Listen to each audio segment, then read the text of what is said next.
കൊല്ലത്ത് യുവതിയെയും യുവാവിനെയും പെട്രോൾ ഒഴിച്ച് തീകൊളുത്തി കൊട്ടിയം തഴുത്തല സ്വദേശി അനില മരിച്ചു. യുവതിയുടെ ഭർത്താവ് പത്മരാജനെ ഈസ്റ്റ് പോലീസ് കസ്റ്റഡിയിലെടുത്തു. വിവരങ്ങളുമായി രാജ്കുമാർ ചേരുന്നുണ്ട്. രാജ്കുമാർ, എന്തായിരുന്നു സംഭവം? മറ്റ് വിവരങ്ങൾ? ഈ സംഭവം നടന്നിട്ട് ഇപ്പോൾ ഒരു 40 മിനിറ്റോളമായി. ഭർത്താവ് ഒമിനി വാനിൽ വരുന്നു. ഭാര്യ ഇവരുടെ ബേക്കറിയിൽ ജോലി ചെയ്യുന്ന സ്റ്റാഫ് സോണിയുമായി ഒരു കറുത്ത ആൾട്ടോ കാറിൽ വന്നുകൊണ്ടിരിക്കുന്നു. ഈ സമയത്താണ് അതിന് സമാന്തരമായി തന്നെ ഒരേ ദിശയിൽ 2 വണ്ടികളും സഞ്ചരിച്ചുകൊണ്ട് ഭർത്താവ് മുൻകൂട്ടി തയ്യാറാക്കിയ പദ്ധതി അനുസരിച്ച് ഈ ഒമിനി വാനിൽ കാറിനോട് ചേർത്തുകൊണ്ട് നിർത്തുകയും ആ വണ്ടി ബ്ലോക്ക് ചെയ്തു. പുറത്തിറങ്ങാൻ പറ്റാത്ത വിധമാണ് അത് ബ്ലോക്ക് ചെയ്തത്. ഈ ആൾട്ടോ കാർ ഓടിച്ചിരുന്നത് ഈ പത്മരാജന്റെ ഭാര്യ അനില തന്നെയായിരുന്നു. ഇയാൾ കയ്യിൽ കരുതിയിരുന്ന ഈ പാത്രത്തിൽ കരുതിയിരുന്ന പെട്രോൾ പൊടുന്നനെ ഈ ഒമിനി വാനിൽ നിന്ന് പുറത്തേക്ക് ഇറങ്ങി ഈ ഭാര്യയുടെ ആൾട്ടോ കാറിന്റെ പുറത്തേക്ക് ഒഴിക്കുകയും തീ കൊളുത്തുകയുമായിരുന്നു. ഈ പുറത്തിറങ്ങാൻ കഴിയാതെ അനില ആ കാറിനകത്ത് വെച്ചതിന് അതിദാരുണമായി വെന്തു മരിച്ചു. അപ്പുറത്തെ ഭാഗത്തുണ്ടായിരുന്ന മുൻസീറ്റിലുണ്ടായിരുന്ന സ്റ്റാഫ് സോണി ആ സമയത്ത് ഓടി പുറത്തേക്ക് ഇറങ്ങി രക്ഷപ്പെടുകയായിരുന്നു. ഇതാണ് ഈ നടന്ന സംഭവം.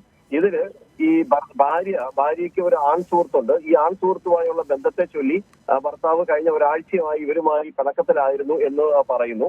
അത് മാത്രമല്ല, ഈ കൃത്യത്തിന് ശേഷം ഈ പത്മരാജൻ ഇയാൾ നേരെ കൊല്ലം ഈസ്റ്റ് പോലീസ് സ്റ്റേഷനിൽ ഒരു ഓട്ടോയിൽ വന്ന് കീഴടങ്ങുകയായിരുന്നു. ഇവിടെ വന്ന് അത് പറഞ്ഞ് മാത്രമല്ല, ഇപ്പോൾ കൊല്ലം SCP ഉൾപ്പെടെയുള്ള PA പോലീസ് ഉദ്യോഗസ്ഥരെല്ലാം ചോദ്യം ചെയ്യുമ്പോൾ അയാൾ പറയുന്നത്, എനിക്ക് ഇപ്പോഴാണ് സമാധാനമായത്, എനിക്ക് പൂർണ്ണമായും സംതൃപ്തിയുണ്ട് ഞാൻ ചെയ്ത കാര്യങ്ങളിൽ എന്ന് പറഞ്ഞ് അദ്ദേഹം ഒരു വികാരഭരിതനായിട്ടാണ് ഈ ഭർത്താവ് പത്മരാജൻ പെരുമാറുന്നത്. ഇപ്പോൾ നിലവിൽ ഈ സോണിക്ക് ചെറിയ തോതിലുള്ള പൊള്ളലേറ്റിട്ടുണ്ട്. കൊല്ലം ജില്ലാ ആശുപത്രിയിൽ ചികിത്സയിലാണ്. ഒരുപക്ഷെ കൂടുതൽ ചികിത്സ ആവശ്യമാണെങ്കിൽ തിരുവനന്തപുരം മെഡിക്കൽ കോളേജ് ആശുപത്രിയിലോ അല്ലെങ്കിൽ പാരിപ്പള്ളി മെഡിക്കൽ കോളേജ് ആശുപത്രിയിലേക്കോ മാറ്റാനാണ് ഇപ്പോൾ നീക്കം. രാജ്കുമാർ, ഇതൊരു ആസൂത്രിത ആക്രമണമായിരുന്നു എന്ന് വേണം മനസ്സിലാക്കാൻ, അല്ലേ? 100%.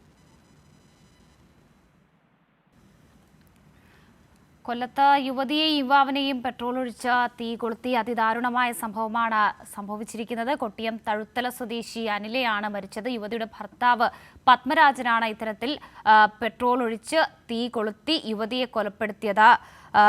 ഒമിനി വാനിൽ തീ കൊളുത്തി കൊലപ്പെടുത്തുകയായിരുന്നു. അതിദാരുണമായ സംഭവമാണ് ഉണ്ടായിരിക്കുന്നത്. പത്മരാജൻ എന്ന വ്യക്തിയാണ് ഇത്തരത്തിൽ ആക്രമണം നടത്തിയത്. ഭാര്യ അനിലയാണ് കൊല്ലപ്പെട്ടത്. അനിലയ്ക്ക് ഒരു കാമുകനുമായി ബന്ധമുണ്ടായിരുന്നു. അത് അറിഞ്ഞ് അതിലുള്ള വൈരാഗ്യത്തോടെയാണ് ഇത്തരത്തിലൊരു പ്രവൃത്തി അദ്ദേഹം ചെയ്തത്. നിലവിൽ പോലീസ് അടക്കം അവിടെ എത്തിയിട്ടുണ്ട്. പെട്രോൾ ഒഴിച്ച് തീ കൊളുത്തി അതിക്രൂരമായാണ് കൊലപ്പെടുത്തിയത്. ഒരു ആസൂത്രിതമായ ഒരു സംഭവം തന്നെയാണ് എന്ന് വേണം മനസ്സിലാക്കാൻ. നിലവിൽ നിരവധി ആളുകളടക്കം അവിടെ കൂടിയിട്ടുണ്ട്. അനില തൽക്ഷണം ആ സ്ഥലത്ത് വെച്ച് തന്നെ മരിക്കുകയുണ്ടായി. ഒമിനി വാനിലാണ് ഇത്തരത്തിൽ തീ കൊളുത്തിയത്. നിലവിൽ കൂടെ ഉണ്ടായിരുന്ന ഒരു വ്യക്തി ഇപ്പോൾ ആശുപത്രിയിലാണ്. അവരുടെ പരുക്ക് ഗുരുതരമാണോ എന്നുള്ള കാര്യങ്ങളാണ് ഇനി അറിയേണ്ടത്. അങ്ങനെ അതിദാരുണമായ സംഭവം നിലവിൽ സംഭവിച്ചിരിക്കുന്നത് കൊല്ലത്താണ് സംഭവം. യുവതിയെയും യുവാവിനെയുമാണ് പെട്രോൾ ഒഴിച്ച് തീ കൊളുത്തിയിരിക്കുന്നത്. കൊട്ടിയം തഴുത്തല സ്വദേശി അനിലയാണ് മരിച്ചിരിക്കുന്നത്. അങ്ങനെ അതിദാരുണമായ സംഭവം. നിലവിൽ നാട്ടുകാരടക്കം അവിടെ കൂടിയിട്ടുണ്ട്. ഫയർഫോഴ്സ് അടക്കം എത്തിയിട്ടുണ്ട്.